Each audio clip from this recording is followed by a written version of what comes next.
안녕하세요, 구독자 여러분. 저는 나이 환갑을 막 넘기고 하나뿐인 딸을 시집 보내기 위한 준비를 하고 있던 시골에서 미용실을 운영 중인 주부입니다.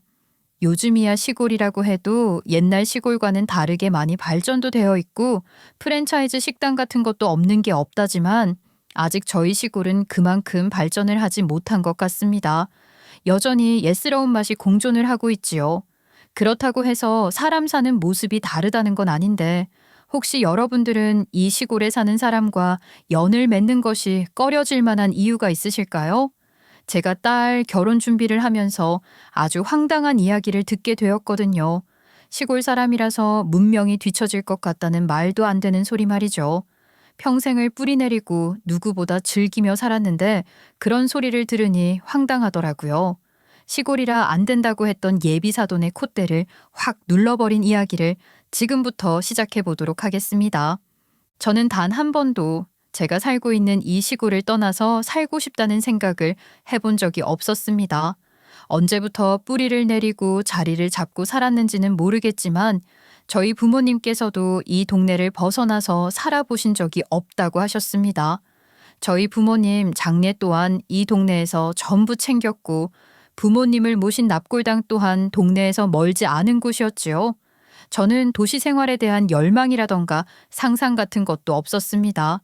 저는 태어나서 지금까지 이 시골을 벗어나 본 적이 없었지만 벗어나야겠다고 생각을 한 적 또한 없었으니까요. 조용하게 자급자족을 하며 동네 사람들의 일이 마치 내 일인 것 마냥 서로를 살피고 사는 생활에 익숙해져 있었고 여기서 나고 자란 젊은 사람들이 도시로 떠나는 것을 지켜보며 언젠가는 이 마을에도 사람이 살지 않게 되겠구나 하는 씁쓸한 마음을 지울 수가 없기도 했습니다. 저는 동네에서 미용실을 작게 운영하고 있었습니다. 의자를 단 3개만 두고 마을 사람들을 상대로 머리를 잘라 드리기도 하고 달달 볶아 드리기도 하면서 그렇게 돈을 벌고 있었지요.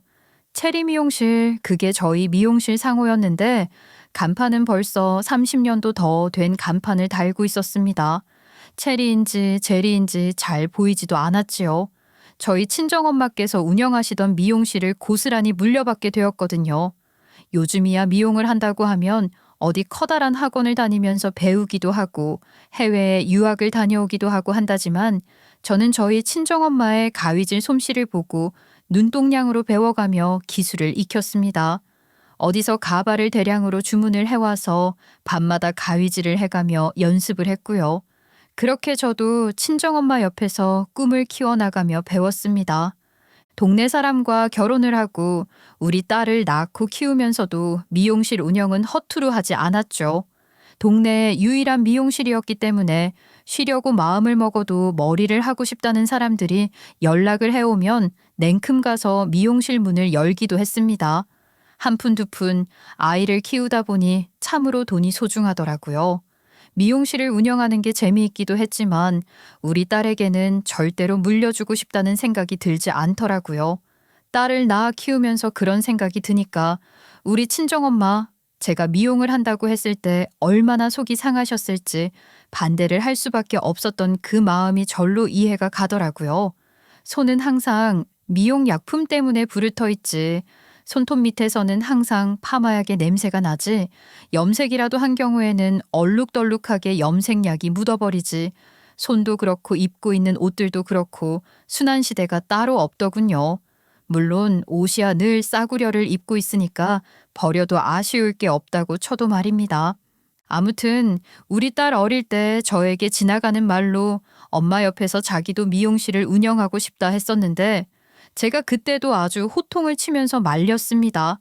그런 소리 어디 가서 절대로 하는 거 아니라고 말이지요. 처음에는 입을 삐죽 내밀던 딸도 시간이 지날수록 미용으로는 먹고 살기 힘들다는 생각이라도 든 것인지 열심히 공부를 하더라고요.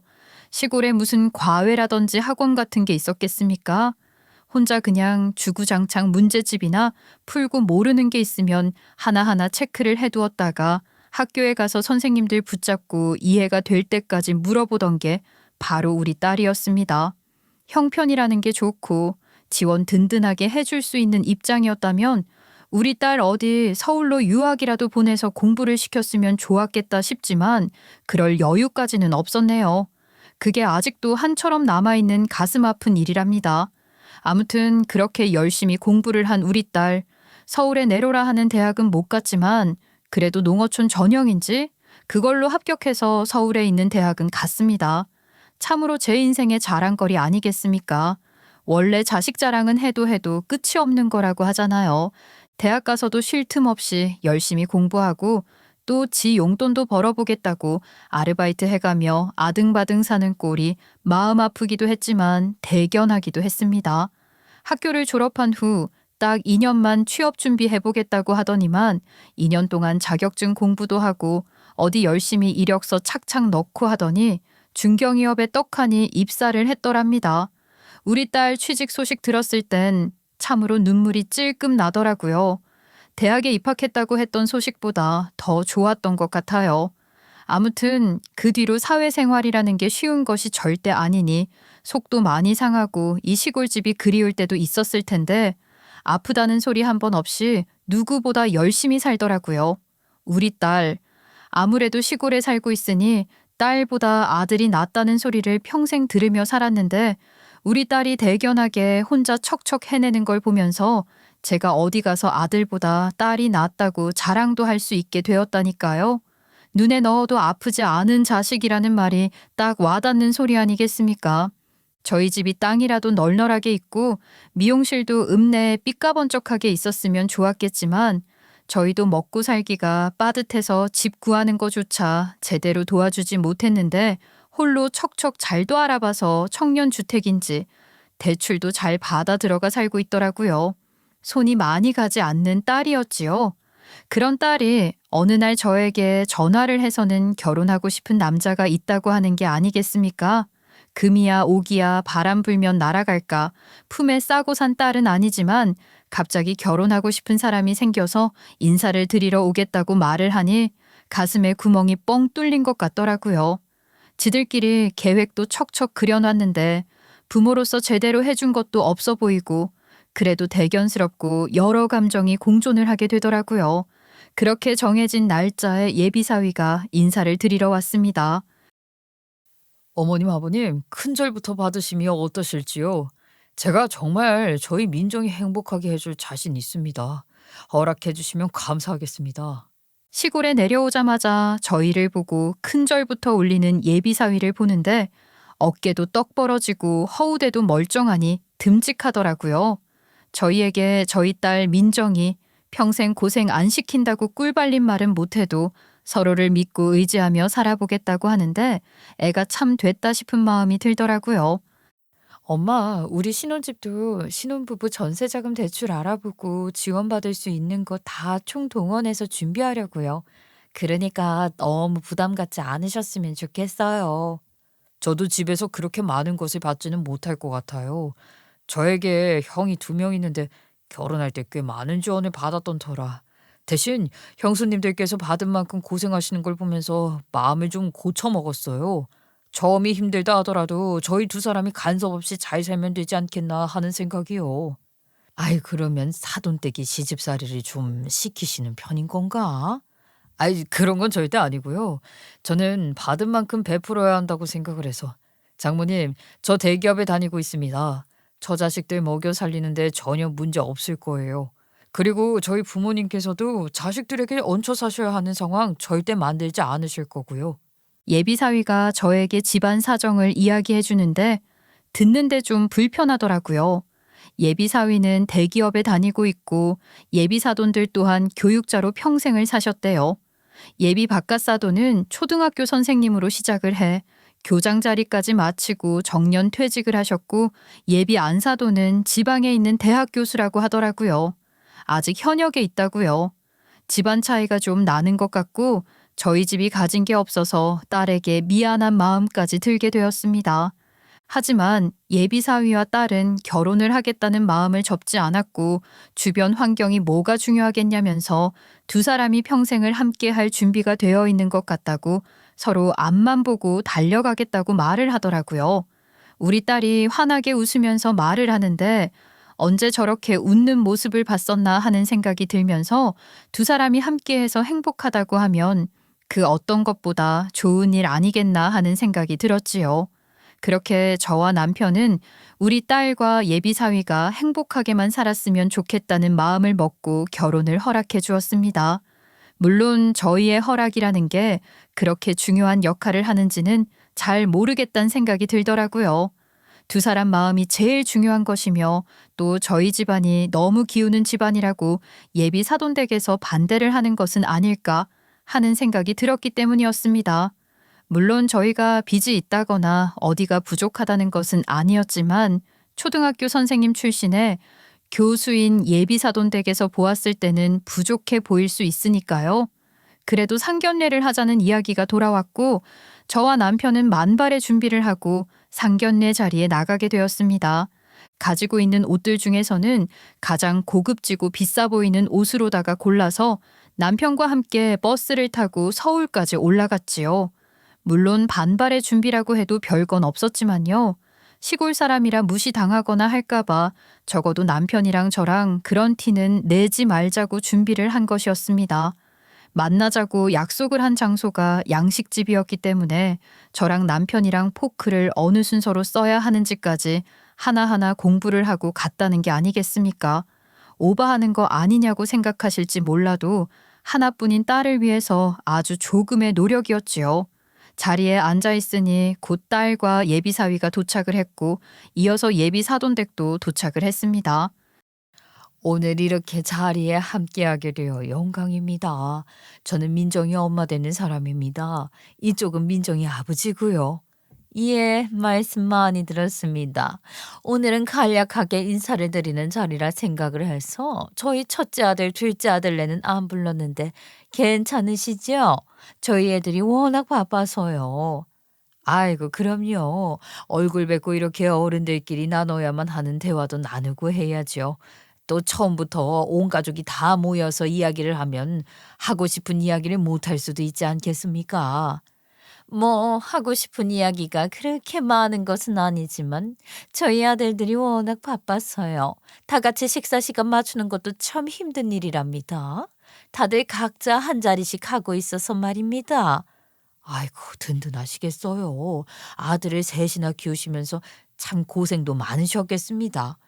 고생할 게 뭐가 있겠나요? 저희 아들들은 어릴 때부터 어찌나 똑부러지게 행동을 했는지 알아서 척척 스스로 다 해냈지 뭡니까? 오죽하면 제가 다 서운할 지경이었어요. 아들들이 그렇게 스스로 커진 덕분에 제가 학문에 집중할 수 있었고 대학 교수로 임명까지 받을 수 있었지만요.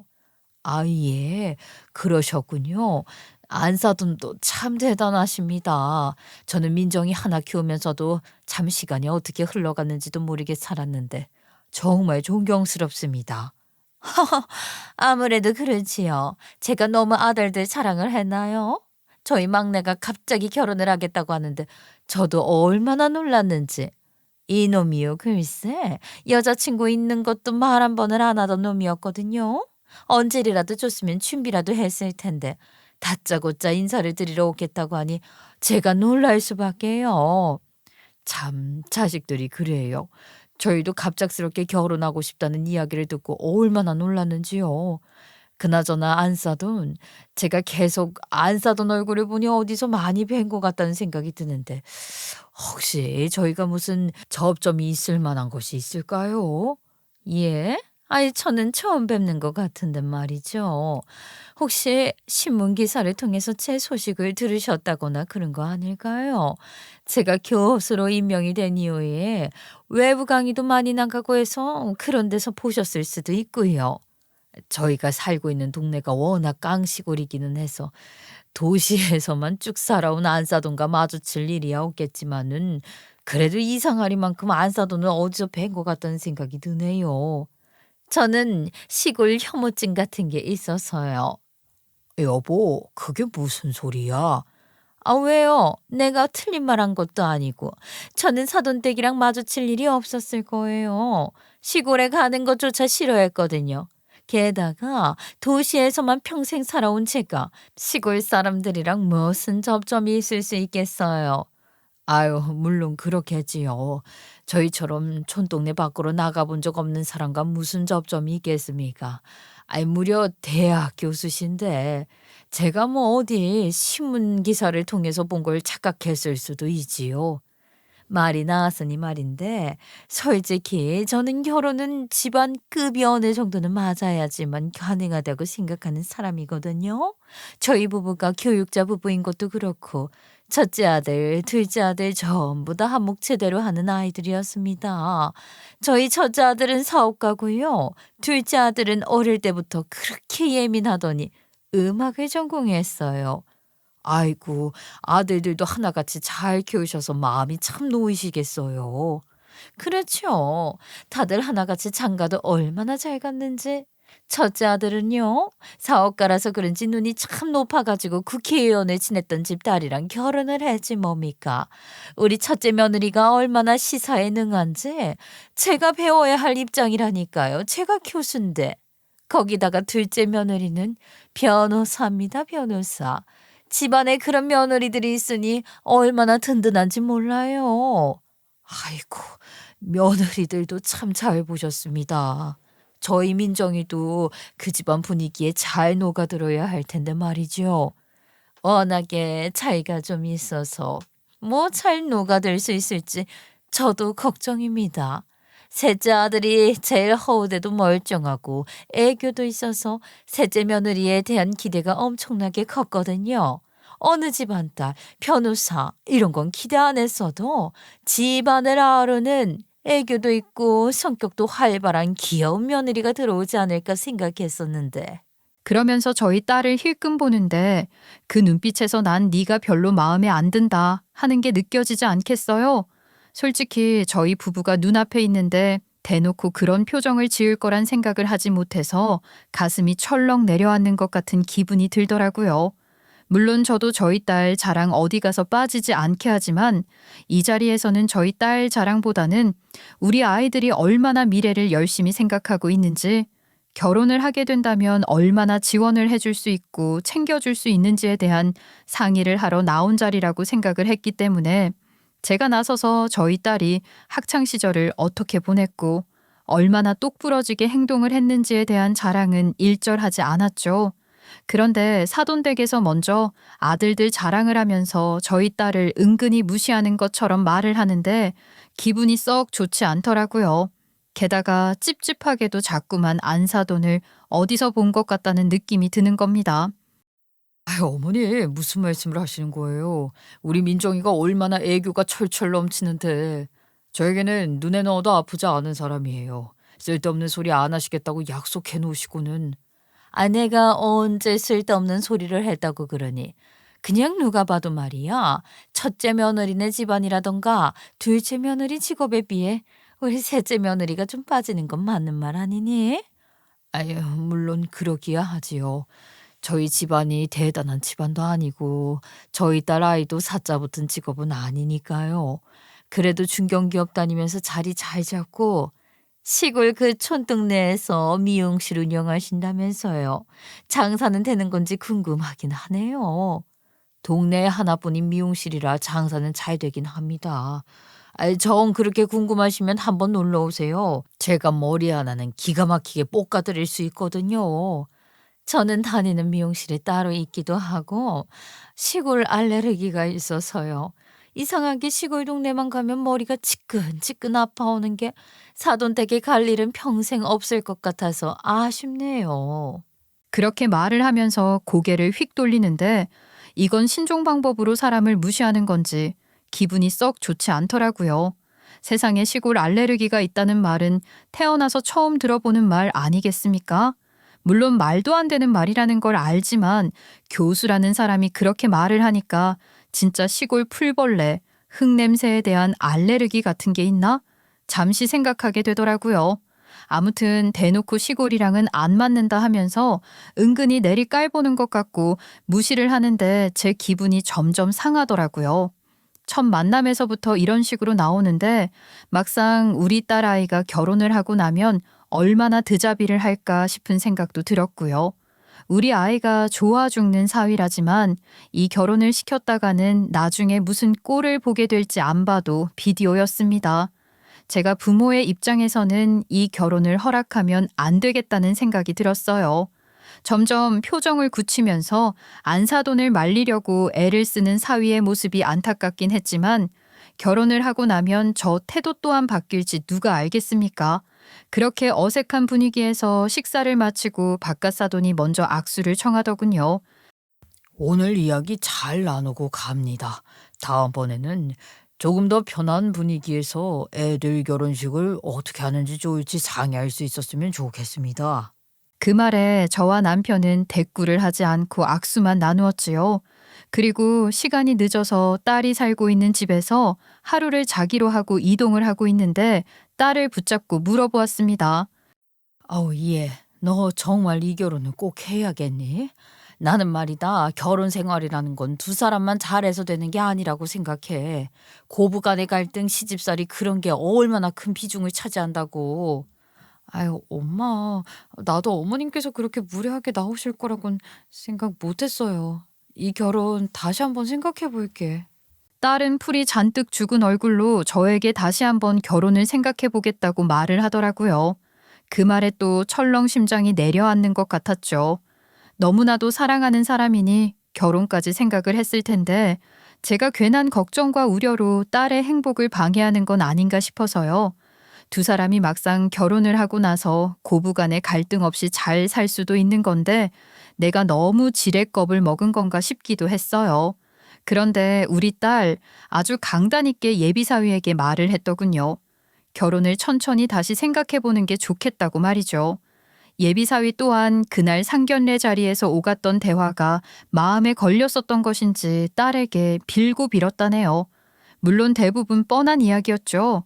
너 아니면 안 된다. 우리 결혼 이렇게 멈출 수 없다. 이런 대화였다고 하더라고요.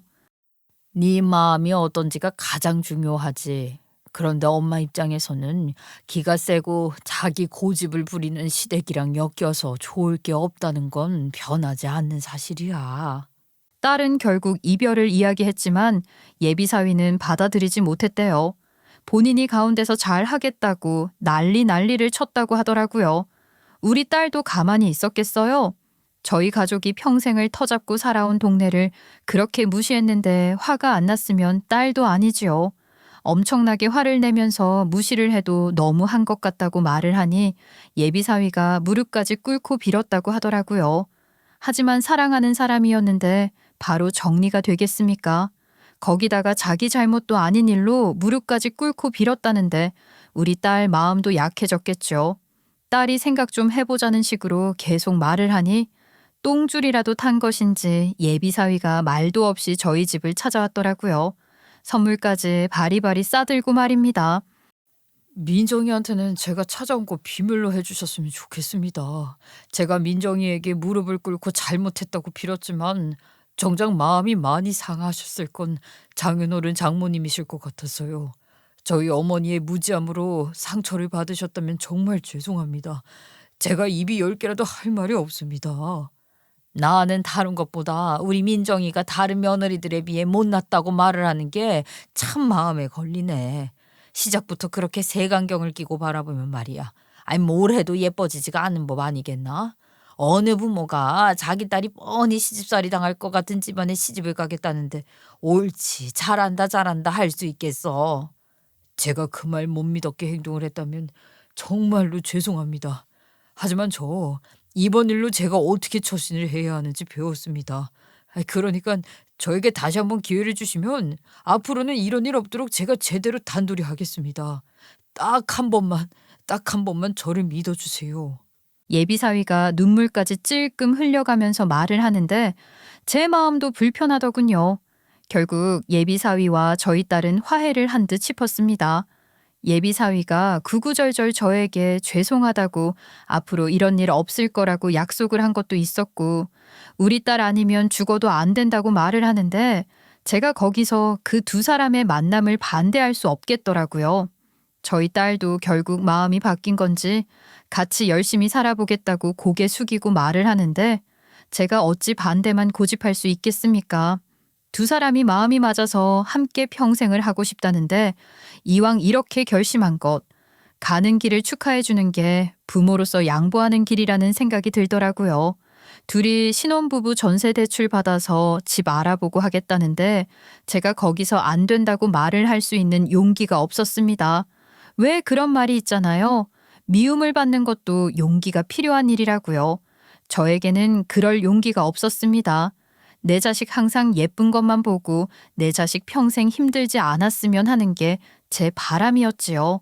제가 이 일로 인해서 마음고생을 좀 많이 했습니다. 왜 서울로 올라갈 생각 한 번을 하지 않고 이 시골에서 주구장창 버티면서 살았을까 하는 생각이 들었거든요. 평생을 살면서 이 시골 깡촌에서 살았던 것을 후회한 적이 없었는데 딸이 결혼을 할 때가 되니 우리 집이 너무 기울어진 것이 아닐까 하는 생각이 들면서 결국 살던 동네 탓까지 하게 되더라고요. 우리 집이 기울어서 우리 딸이 그런 취급을 당하는 건가 싶은 생각도 들었고요. 딸이 결혼을 할 때 제대로 보탬이 되어 주어야 우리 딸도 어깨를 당당하게 필 수 있을 텐데 어떻게 돈을 마련해야 할까 하는 생각까지 정말 생각이 생각에 꼬리를 물고 밤 잠을 설치게 만들게 하더라고요. 눈 밑에 퀭하니 동네 사람들도 저에게 무슨 일이 있냐고 넌지시 물어보고 그랬죠. 아니, 민정 엄마 무슨 일 있어? 아니, 민정이 결혼한다고 그러더니 뭐 일이라도 생긴 거야? 지난번에 보니까 예비 사이인지 뭔지도 선물 바리바리 싸들고 찾아오더니 이야기 잘 돼가고 있는 거 아니었어? 그쪽에서 뭐 무리한 거라도 요구한 거야? 아이고, 아이고, 정신사납게. 그냥 뭐 별 생각 다 드는 거지. 딸 하나 있는 거 시집 간다고 하는데 내가 이 미용실이라도 팔아서 돈을 보태줘야 하나 싶어서. 아니, 미용실을 정리한다고? 민정이 서울 가서 돈도 잘 벌고 그런다며. 왜 예비사위가 어디 논팡이라도 되는 거야? 반대야, 반대. 예비사위네 집안이 말이야. 무슨 교육자 집안의 첫째 며느리는 국회의원 지냈던 사람 딸이라고 하고 둘째 며느리는 변호사라고 자랑을 하더라니까. 우리 민정이는 중견기업 다닌다고 어디 뭐 모자란 며느리 취급하는데 내가 시집갈 때 지원이라도 빵빵하게 해줘야 하는 거 아닌가 싶어서 말이지. 아유, 그렇다고 미용실 정리하면 민정 엄마는 앞으로 뭐 먹고 살게. 민정이가 좀 똑부러져. 남들 서울에 가고 싶다고 노래 부를 때 혼자 공부해서 떡하니 서울에 있는 대학 붙어서 올라간 애가 민정이야. 지복이니까 그런 집안 남자랑 결혼도 한다고 하는 거지. 그리고 민정 엄마가 미용실 정리하면 우리는 어디 가서 머리해? 읍내까지 나가? 지금 머리할 곳이 없어서 나보고 정리하지 말라고 하는 거지? 아주 다들 그래봐. 우리 민정이 똑 부러지는 거 누가 몰라서 그래. 내가 제일 잘 알지. 아유, 그런데 집안 차이라는 것도 무시를 못하더라고. 내가 오죽하면 우리 엄마부터 운영하던 이 미용실을 정리해야 되나 생각을 다 할까. 오메나, 아이 당연히 걱정이야 많이 되겠지. 그렇다고 동네 사람들 추억이 깃든 이 미용실 정리하는 것도 아니 나는 좀 아니라고 본다. 솔직히 머리 잘하는 걸로 치면 읍내가 헐났지. 근데 여기가 추억이며 동네 사람들 인생이 담겨 있으니까 오는 거지. 오랜만에 우리 앨범이나 보면서 그러면 옛날 얘기 좀 할까? 아유, 그래. 그 여기 원래 사장님이 우리 왜 어릴 적부터 사진 찍어뒀던 거 여기 어디 구석 앨범에 다 있던데. 내가 젊었을 때 회상하려고 여기 와서 사진 보잖아. 아니, 우리 엄마도 안 찍어준 사진들이 여기 다 있다니까. 이 정도면 이거 저작권인지 뭔지 그런 거 받아야 되는 거 아니야? 아이고, 가져가라고 해도 안 가져갈 때는 언제고. 내가 미용실 접으면 다들 서운할 것 같소. 금방 또 다른 데 가서 머리 하겠지. 엄마야, 여기 미용실은 다르다니까. 우리 인생이 담긴 미용실이야. 체리 미용실. 우리 동네에 여기서 머리 안 해본 사람이 어딨어. 다른 데는 다 망해도 여기 체리 미용실은 절대 안 망하지. 우리 동네 사람들이 어떤 일이 있어도 유지하려고 애쓰는 곳 중에 하나인데 그러니까 민정 엄마 그거 너무 신경 쓰지 말어. 잘 살 애들은 뭘 해도 잘 사는 법이야. 다들 맞지 하면서 하나 둘씩 우리 민정이는 워낙 똑똑한 애라 절대 당하고 살지 않을 거라고 말을 하는데 고맙기도 하고 마음이 시큰하기도 하고 그러더라고요. 다들 제 기분 한번 풀어주겠다고 구석에 먼지 쌓인 앨범까지 꺼내서는 추억 이야기를 했어요.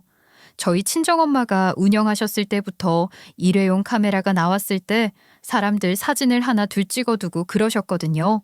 그때는 마을 사람들이 지금보다 훨씬 많았을 때라 옛날 사진만 꺼내놓고 보면 모르는 얼굴들도 꽤 많았지만 아는 얼굴이 나올 때마다 어찌나 반갑던지요. 사람들 하나둘 미용실에 모여서 수다도 떨고 동네에 떠도는 소문들도 공유하고 거의 사랑방처럼 생각하고 살았었지요. 앨범을 꺼내보면서 이야기를 하니 미용실에서 있었던 추억들도 많고 이걸 정리하면서까지 딸 결혼에 돈을 보태는 게 맞나 싶은 생각도 들고 그러더군요. 그렇게 긴긴 고민을 했던 것 같습니다. 딸을 위해서 어떻게 해줘야 좋을지, 그건 결혼을 앞두고 있는 자식을 가진 부모라면 누구나 생각하는 일이지 않나 싶었어요. 자식 하나 결혼시키는데 이렇게 생각할 일이 많은 건지 저는 어떻게 결혼을 했었나 싶더라고요. 남편이랑도 정말 많은 상의를 했던 것 같아요. 돈을 어떻게 얼마나 마련을 해서 쥐어주는 게 부담스럽지 않을지 하나하나 고민을 하던 와중에 우리 딸이 시골에 내려왔더라고요. 멋쩍은 얼굴을 하는데 저와 남편은 반가운 얼굴로 딸을 맞이해줬지요. 부담을 느끼게 하고 싶지 않았거든요. 엄마, 아버지, 죄송해요. 제가 너무 제 고집을 부려서 결혼을 하겠다고 우기는 건 아닌지. 사람 마음이 어디 시간 가는 대로 흘러가니? 네가 감수하더라도 결혼을 하고 싶다고 하면 하는 게 맞는 거지. 그이랑 같이 오고 싶었는데 요즘 일이 바빠서 저 혼자 인사하러 왔어요. 저희 이번에 신혼집 계약하기로 했거든요. 계약하고 식 날짜도 잡으려고요. 대충 웨딩 촬영이랑 어디서 메이크업 할지는 다 정했거든요. 그래, 알아서들 똑부러지게 준비했겠지. 신혼집은 어디로 구했는데? 지금 신혼부부 전세대출 나올 수 있는 곳들 중에 제일 저희 두 사람 동선에 잘 맞는 곳으로 정했어요. 강북 쪽이긴 한데 그래도 서울은 대중교통이 잘 되어 있어서 출퇴근에 용이하더라고요. 잘 따져보고 결정했어요. 평수도 크지 않아서 살림살이 많이 들일 필요도 없을 것 같고요. 딸이 신이 나서 제잘제잘 떠드는데 감회가 새롭더군요. 저는 딸에게 주려고 마음먹은 통장을 들이밀었습니다. 딸은 통장을 보더니만 눈을 동그랗게 떴어요. 그동안 남편이랑 무슨 일이 생길지 몰라서 모아두었던 비상금이나 다름없는 돈이었습니다. 딸 결혼할 때 쓰게 될 줄은 몰랐지만 그래도 비상금으로 모아둔 돈이 있었다는 게 다행이었지요. 그 통장에 들어있는 금액은 3천만 원 정도 되었습니다. 어떻게 보면 적은 돈이고 어떻게 보면 우리 일생의 쌈짓돈을 모은 큰 돈이기도 했지요. 딸은 통장 속 금액을 확인하더니 가슴에 꼭 품더라고요. 우리 형편이 좋아서 더 보태줄 수 있었으면 참 좋았겠지만 가진 게 이게 전부라서 말이다. 그래도 영 없는 거보다야 낫지? 엄마, 아버지, 진짜 감사해요. 저희 신혼집 구할 때 딱 이만큼 모자랐는데 덕분에 마음 놓고 구할 수 있을 것 같아요. 진짜 감사합니다. 아이고, 내 딸이지만 말도 어쩜 저리 이쁘게 하냐, 너는. 누구 딸인지 모르겠네. 아무튼 민정아, 엄마랑 아빠는 더 바랄 거 없다. 결혼하고 나서도 늘 밝게 행복하게 지냈으면 좋겠어. 우리 사위랑 싸우지 말고 사이좋게 말이야. 네가 마음고생하는 일이 없었으면 좋겠다, 이 말이야. 제가 말을 하면서 목이 턱 막히더라고요. 우리 딸 고개 숙이고 눈물을 흘쩍 훔치더니만 정말 잘 살겠다고 인사를 하는데 더 마음고생할 일도 없겠다 싶었어요. 두 사람이 시작을 해보겠다는데 저희에게 말릴 권리라는 게 있겠습니까?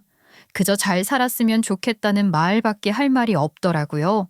그렇게 우리 딸 인사하고 주말 내내 같이 시골집에 있다가 서울에 올라갔습니다.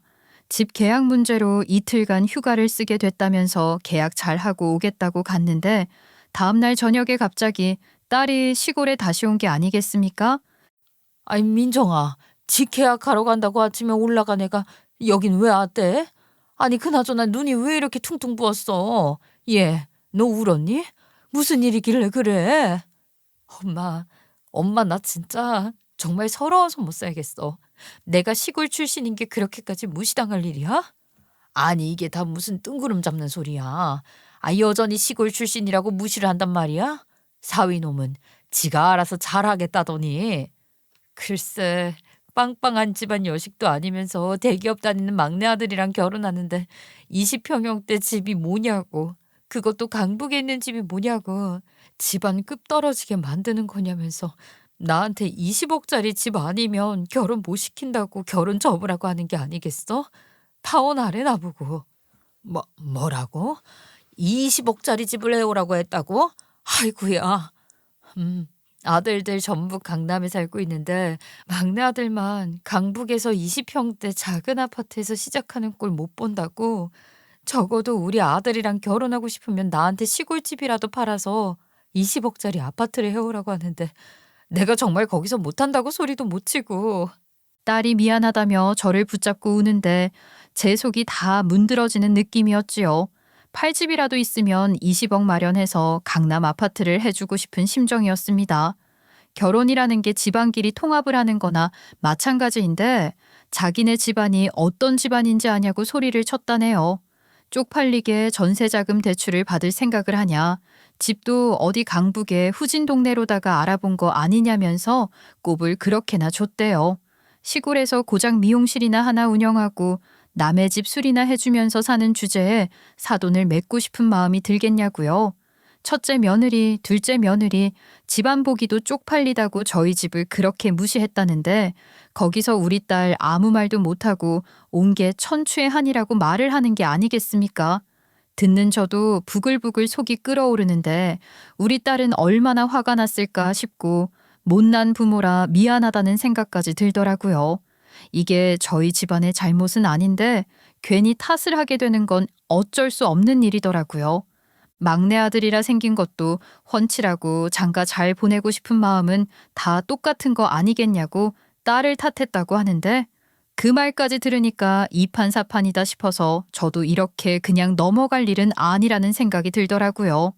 지렁이도 밟으면 꿈틀거린다는데 지렁이도 아닌 사람을 밟았으니 제대로 꿈틀거리는 모습을 보여줘야 하지 않겠어요? 그동안 혼자만 알고 꽁꽁 숨겨두었던 진실을 풀어서라도 제대로 사과를 받고 우리 딸 마음에 상처 입은 거 치료를 해줘야 한다고 생각했습니다. 저도 이렇게 치사하게 굴고 싶진 않았지만 안사돈에게 문자 한 줄 띡 보내놓았지요. 펑펑 우는 딸을 달래고 이부자리 깔아주고 잠이나 푹 자라고 했습니다. 결혼 준비 시작하고 정말 결혼하고 싶었다고 미안하다고 말을 하는 딸에게 다 괜찮을 거라고 말을 하니 딸이 금방 잠에 들더라고요. 원래 사람이 진이 빠질 때까지 울면 금방 잠이 드는 법 아니겠습니까? 딸이 잠든 것을 확인하고 거실에 나오니 소파 위에 올려두었던 휴대폰에 계속 불빛이 깜빡깜빡 하더군요.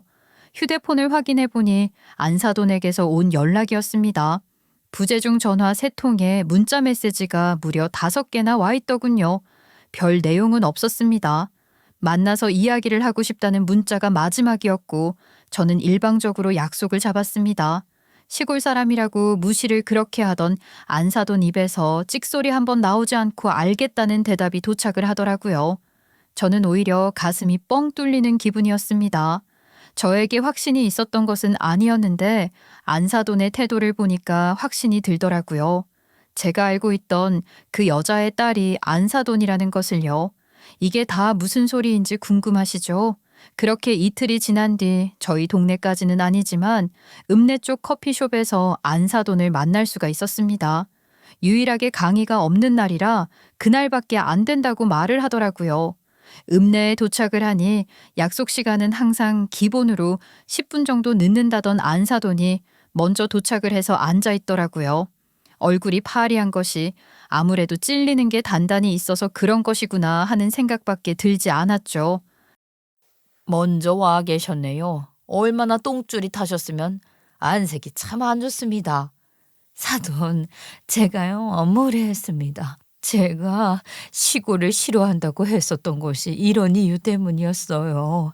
혹시 이 일을 저희 가족에게 이야기하실 생각은 아니시지요? 안사돈이 먼저 다급하게 말을 하는데 제가 팔짱을 끼고 쭉 쳐다보고 있으니 안사돈이 먼저 고개를 푹 숙이면서 잘못했다고 말을 하더라고요. 본인에게는 치부나 다름없는 일이고 꼭 숨기고 싶었던 일이라면서 가족들 아무도 모른다고 말을 하는 게 아니겠습니까? 기가 막히더라고요. 그러니까 안사돈을 처음 봤을 때 이상하게 낯이 익는다 싶었습니다. 물론 전혀 기억에 있는 얼굴은 아니었지만 정말 어딘가에서 스쳐 지나간 적이 있었던 것은 아닐까 고민하게 만들 정도로 얼굴이 낯이 익었었죠. 그런데 우연치 않게 딸이 결혼으로 전전긍긍할 때 미용실을 팔아야 하는 건 아닌지 고민을 했을 때 그때 기억이 딱 나더라고요. 왜 동네 사람들이랑 같이 앨범을 꺼내보면서 이야기를 나누었다고 하지 않았겠습니까? 그날 앨범 한 구석에서 모녀 사진 하나를 발견했었습니다. 그 모녀로 말을 할 것 같으면 저희 동네에 어느 날 갑자기 이사를 와서 1년도 차에 살지 않고 야반도주를 한 모녀였지요. 그 집 엄마는 알아주는 수다쟁이였고 푼수였습니다. 그리고 동네 사람들에게서 잊혀지지 않는 사람이었지요. 왜냐고요? 갑자기 혜성처럼 나타나서는 동네 사람들이랑 한껏 친해진 뒤 갯돈을 사기치고 나른 사람이었습니다. 알고 보니까 이런 시골 마을들만 골라다니면서 순진한 사람들을 꼬여내 많게는 몇 천만 원, 적게는 몇십만 원이라도 뜯어내고 나르는 여자였더라고요. 동네 사람들이 경찰서에 찾아가서 신고를 넣고 난 다음에서야 알게 된 진실이었습니다. 그 아줌마에게는 저랑 비슷한 또래의 딸이 하나 있었는데 늘 조용조용한 성격을 하고 있었지요. 기억에 남아있던 이유는 그 딸이 그 엄마와는 다르게 조용했고 공부를 꽤 잘했다는 것 때문이었습니다. 그리고 잊혀지지 않게 관자놀이 부근에 커다란 사마귀가 하나 있었어요. 그 사마귀를 보고 안사돈이 낯이 익다고 생각을 했던 겁니다. 네, 그 딸이 바로 안사돈이었거든요. 동네 사람들 살살 구슬려서 돈을 들고 나른 뒤 잠적했던 그 아줌마의 딸, 그 딸이 안사돈이라 낯이 익었던 것이었던 거죠. 그렇게 생각을 하고 나니 안사돈이 시골이라는 곳 자체에 신물을 느끼고 기피를 할 법하다 싶었습니다. 지어미가 그렇게 갯돈이니 뭐니 동네 사람들 돈을 들고 야반도주를 일삼아 왔는데 당연히 싫지 않겠습니까? 저도 너무 오래전 일이었기 때문에 거의 45년이 더 넘은 일이었기에 한 방에 기억이 나지 않았던 것이었지요. 앨범에서 그 모녀의 사진을 보고 안사돈이 생각난 것이었습니다. 그래서 안사돈에게 문자를 보낸 거죠. 그 옛날에 갯돈 들고 튀면서 생활을 했던 것들을 당신네 가족들도 알고 있냐고요. 그러니 화들짝 놀란 안사돈이 저에게 만나자고 요청을 해왔던 것이었습니다. 안사돈은 저를 보자마자 눈도 마주치지 못하고 잘못했다고 빌더라고요. 우리 친정엄마가 그런 식으로 돈을 벌어서 저를 먹여 살리고 있었다는 사실을 알면서도 모른 척할 수밖에 없었습니다. 그렇게 몇 개월, 길게는 1년을 떠돌아다니면서 갯돈을 들고 날라 다른 동네에 정착을 하고 그 돈으로 공부해서 대학을 간 뒤에 신분 세탁을 해야겠다고 생각했어요. 우리 엄마도 제가 대학을 졸업한 이후부터는 정신 차리셨고요. 정신을 차리고 말고의 문제가 아니지 않나요? 그래서 그 갯돈 사기를 치고 다닌 피해자들에게는 보상해서요. 당연합니다. 제가 혹시라도 나중에 무슨 일이 생길지 몰라서 돈을 벌기 시작한 이후부터는 차근차근 전부 갚았어요. 정말 빠짐없이 갚았습니다. 순진한 시골 사람들, 된통 당한 사람들 말고는 액대 맞아고 대충 넘어간 사람들도 있었는데 안사돈은 그 사람들까지 전부 찾아가서 돈을 갚았다고 말을 하더라고요. 저는 기가 막혔죠. 제 앞에서는 집안이 교육자 집안이다. 본인은 대학 교수다. 청렴결백한 사람이다. 운운하더니만 사기꾼 집안 딸이었으니 제가 뒤통수 맞은 느낌이 들지 않았겠습니까? 그래서 가족들은 이 사실을 모르고 여전히 그쪽 집안이 교육자 집안인 줄 안다 이 말이시지요? 예, 그러니까 제발 한 번만 너그러이 용서를 해주셨으면 좋겠습니다. 제가 돈은요 정말 다 갚았어요. 그리고 매일 교회에 나가서 기도도 했고요. 저희 남편과 자식들은 아무것도 모릅니다. 제가 결혼할 당시에 친정엄마가 암으로 돌아가시기도 했고 정말 전부 청산하고 새 인생 살고 싶다 생각했어요.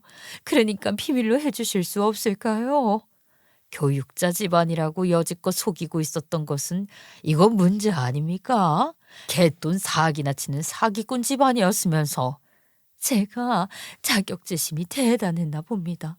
어떻게든 잘 풀렸으면 하는 바람이 저를 이렇게 망쳤을지도 모릅니다. 아유, 제발 한 번만 살려주세요. 사기꾼 집안인 게 들통이 나면 자식들이고 바깥 사돈이고 전부 팽할 것 같아서 그런가요? 아이, 그렇게 뒤가 구린 사람이 고작 시골 출신이라고 우리 딸에게 상처를 줘? 시골을 배경으로 항상 저희 친정엄마가 사기를 치고 다녔었기 때문에요. 혹시라도 알아보는 사람이 나타날까 봐 일부러 더 방어적으로 행동했던 것도 있습니다. 제가 아무리 그래도 대학 교수인데 지역 감정을 가지고 차별하고 그러겠습니까? 정말 죄송합니다. 제가 절대로 반대 안 하겠습니다. 시집살이요, 잔소리요, 그런 것도 일절하지 않겠습니다. 사기를 일삼는 집안인데 제가 그걸 어떻게 믿겠습니까? 솔직히 말해서 사기꾼 집안에 우리 딸을 시집 보낸다는 것부터가 마음에 안 듭니다. 거기다가 뭐가 어째요? 애들끼리 잘 살아보겠다고 대출 받아서 강북에 있는 집 구하기로 했다니까 20억짜리 집을 해오라고 했다고요? 들킬까 봐 그랬습니다. 들킬까 봐. 제 허물을 들킬까 봐요. 사돈이 처음에 저에게 낯이 익다고 했을 때부터 제가 덜컥 겁이 났어요. 저를 알아보는 건 아닌지 수치스러웠던 그 일을 겪은 사람인가 싶어서 겁이 나서 결혼에 반대하려고 했었던 것도 이유라고요. 이제 다 알게 된 마당에 제가 반대할 이유는 없겠습니다. 저희 동네에도 사기를 당했던 아줌마들에게 전부 빚을 갚았다고 하는데 사실 그 부분은 제가 알아볼 길이 없었습니다. 너무 오래전 일이고 갯돈 사기를 당했던 사람들 중에 살아있는 사람들이 없었거든요. 시간이 그만큼 많이 흐르기도 한 일이었고요. 하지만 안사돈이 어떤 사람인지 알았는데 우리 딸을 어찌 그 집안에 시집 보낼 수가 있었겠습니까? 제발 가족들에게만은 비밀로 해달라고 애걸복걸하는데 저는 딱 잘라 안 된다고 했습니다. 자식들도 알 건 알아야 하지 않겠습니까? 우리 딸도 마찬가지고요. 예비 시어머니가 어떤 사람이었는지 알게 된다면 우리 딸도 마음을 접는 데 도움이 되겠지요. 제가 집도 해주고 다 해주겠습니다. 절대 살림에 참견도 안 하고요. 자식들 인생에 관여도 안 하겠습니다. 결혼 예정대로 시킵시다. 그러니까 제발 비밀만 지켜주세요. 그 말은 조금 솔깃하더라고요. 우리 딸 그렇게 마음고생을 했는데 원하는 사람과 원하는 결혼을 할 수 있지 않겠습니까? 저는 미리 준비했던 A4 용지를 안사돈에게 들이밀었습니다.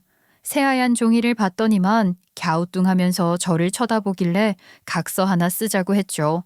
비밀을 엄수해주는 대신에 우리 딸 인생에 일절 잔소리 한번 하지 않겠다는 각서 말입니다. 안사돈은 알겠다면서 단박에 줄줄 써내려가기 시작하더라고요. 역시 대학 교수라서 그런 건지 글 하나는 기가 막히게 잘 쓰대요. 사실 이 사실이 퍼지게 되면 안사돈은 여태까지 쌓아온 모든 것을 잃어버리게 되는 것이나 마찬가지 아니겠습니까? 대학 교수직도 내려놔야 할 수도 있는 거고 가족들에게 무시와 멸시를 받게 될 수도 있는 것이겠지요. 특히나 잘난 며느리들이 안사돈을 가만히 냅두겠습니까? 안사돈도 뻔히 미래가 보이니 각서를 쓰는 게 낫겠다고 생각을 했겠죠. 여기 적힌 그대로 앞으로는 일절 간섭이고 뭐고 없는 겁니다. 결혼식도 우리 딸이 하고 싶은 대로 하게 냅두는 거라고요. 비밀만 지켜주시면 절대로 막내 며느리에게 전화 한 통 거는 일 없도록 하겠습니다. 안사돈은 끝까지 고개를 숙이면서 저에게 비밀만 엄수해달라고 했습니다. 저는 오히려 잘 됐다는 생각이 들었습니다. 모든 것을 밝히고 깽판을 쳐봐야 서로에게 결국 남는 것은 상처밖에 없는 건데 우리 딸에게도 잘된 일이라는 생각이 들었습니다. 고부간의 갈등이 일어나지 않게 마주칠 일조차 없게 만들면서 사랑은 사랑대로 지킬 수 있게 되었으니까요. 거기다가 저에게 각서까지 있으니 언제라도 수틀리면 이 각서를 공개하면 되는 일 아니겠습니까? 안사도는 그날의 만남 이후 제 요청대로 저희 딸을 만나서 사과를 했습니다. 그동안 시골 출신이라 무시해서 미안했다. 곰곰이 생각해보니까 시골 출신이라고 해서 다를 바가 없는 건데 너무 생각이 짧았다는 식으로 대충 둘러대면서 말이죠.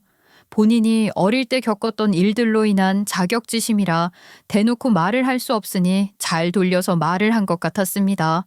갑자기 변해버린 태도에 저희 딸은 어안이 벙벙한지 정말 결혼을 해도 되는 건지 눈치를 보더라고요.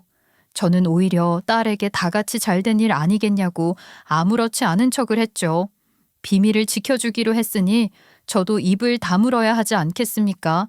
신혼집 또한 안사돈이 지원을 해주었다고 하더라고요. 갑자기 바뀌어버린 태도에 예비시댁 식구들이 전부 놀란 눈치였다고 하지만 의아해 하면서도 좋아하는 딸을 보면서 제 결정이 틀리지 않았음을 확신하고 있답니다. 이래서 죄짓고는 못 사는 거라고 언제 어디서든 죄를 알아보는 사람이 등장할 수 있는 법 아니겠습니까? 본인이 먼저 나서서 시골 사람들을 배척하고 시골에 발을 들이지 않는다고 해서 평생 숨길 수 있는 법은 아니지요. 저는 오히려 이번 일로 인해서 득을 더 많이 본 것 같습니다. 딸아이의 결혼식 준비도 무척이나 순조롭게 진행되고 있고 한번 반대를 겪어서 그런 건지 우리 사위도 딸아이가 하자는 것에 반대 한 번 없이 전부 따라가고 있는 중이라고 하더라고요. 우리 딸만 신이 나서 저에게 이런저런 이야기를 하는데 지엄마가 뒤에서 남모를 고생을 했다는 사실을 알 날이 올까요? 제가 나중에 치매가 온다거나 죽기 직전에 마음에 담아둔 이야기를 풀겠다고 마음먹지 않는 한 평생의 비밀로 간직하게 되지 않을까 싶네요. 한번 참았더니 일이 술술 잘 풀리는 느낌이 들기도 합니다. 물론 저에게는 히든카드가 생긴 것이나 다름없으니 결혼하고 나서도 쭉 지금처럼 우리 딸 눈치를 보게 만들어야겠죠. 자나깨나 내 자식이 가장 소중한 법 아니겠습니까? 정말 살면서 이런 일이 있을 수 있다는 것이 놀랍지 않을 수 없었습니다. 사람의 인연이라는 게 어떻게 닿을 수 있는 건지 모르는 일이라고 하지만 정말 저희 동네에 별처럼 반짝이며 나타나 사람들의 등을 치고 1년도 안 되어 야반도주를 한 모녀가 안사돈의 가족이라는 것에 놀랍지 않을 수가 없었죠. 세상 살다 보면 우연이 겹치면 필연이라고 하는데 제 상황이 이런 것이 아닌가 싶습니다. 그리고 어떻게든 그 사람들이 죄를 짓고는 살 수 없다는 것을 깨닫게 해주는 일이기도 한 것 같습니다. 죄를 지어도 남들 모르게 잘 숨길 수 있다고 생각할지 모르겠지만 결국에는 이렇게 모든 것이 드러나게 되지 않겠습니까? 저도 처음에는 못 알아봤지요. 미용실 사람들과 미용실 정리 이야기를 하면서 사진을 보지 않았더라면 정말 끝까지 몰랐을지도 모릅니다. 우리 동네에 그런 일도 있었지 하고 넘어갔을 일이었을 텐데 관자놀이에 있던 사마귀로 사람을 알아보다니요. 여러분들도 이런 신기한 경험을 해보신 적 있으신지 참으로 궁금하네요. 좌우간 딸의 결혼에 후회가 남지 않도록 앞으로도 저는 저희 딸의 뒷바라지 열심히 해주렵니다. 제 이야기를 끝까지 들어주셔서 감사합니다.